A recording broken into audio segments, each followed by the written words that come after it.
So what we're gonna do now is we're gonna tape it together. So let me get my pieces. Now, some people tape this in sections, and some people just, do it all at once, and I'm the all-at-once person because I don't want to have to think that hard. Sections make me have to think. What kind of tape was that? This is, again, the floral tape. This is just white floral tape. I'm using white. Why am I using white, do you ask? I'm using white because I'm going to dust it red. I told you it's got red stems. So I'm going to dust it red. Okay, ta-da. Isn't that lovely? Okay, so let me show you how to tape. So again, I have my tape, and I'm going to pull it to activate it, starting with this little guy here. You're going to start down about a quarter to a half an inch, and I'm going to wrap it around, and you got to squeeze hard between the thumb and forefinger. Squeeze hard and twirl. Look, twirl.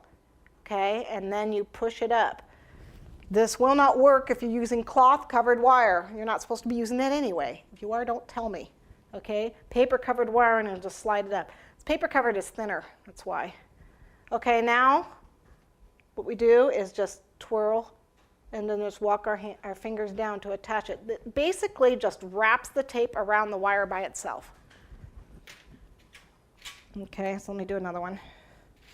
One more. Okay, so right here, squeeze, push it up. The reason I do that is because if I try to tape it up here, not only is it like impossible hard to do, but your fingers, you could break your pedal. If my knuckle's up there, I'm kind of a klutz.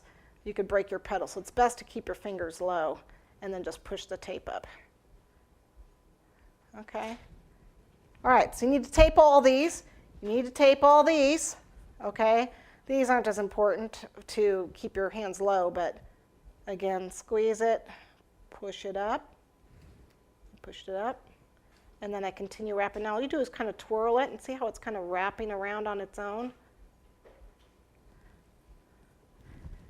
And I can do these really fast, but I'm not going to. I'm not going to do all these. You need to tape every single one of them. I'm just not going to do them all. We don't have the time to sit here and watch me tape, even though I can do it pretty fast. Good enough. We're going to start putting them together. These go together pretty haphazardly. There's like no rhyme or reason to them because they open up not in any certain order. But I notice that they kind of hump a little in the middle, and they all come out from this like one center. So let's make one a little higher than the other, just to begin with, just slightly higher, and tape. And I'm going to start down a little ways. Now, if you find your tape isn't sticking, you got to squeeze it. So I'm pinching these to get it to tape together, okay? Okay, and like I said, they're all, the flowers aren't all together. There's flowers and buds and everything, they're all mixed in. And they just make one giant clump. So we're just going to kind of start twirling it around, adding. It's going to look better with the ones that are colored, but oops. And I've got, let's see, 1, 2, 3, 4, 5 buds. 1, 2, 3 that are kind of just starting to open in the second stage, and 2 in the flowering stage, in case you want to know what I've got here. Like I said, it can be any combination, but see how they're all kind of clumped together, fairly close in height? Like I said, I was studying the real thing, and that's what it looked like.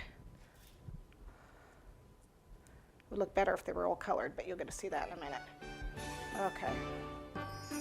And they have a lot of them, so feel free to make more. Just like I said, study the real thing. You can go online, find a picture, and get a or buy a poinsettia and look at it, and you'll see that they all look like.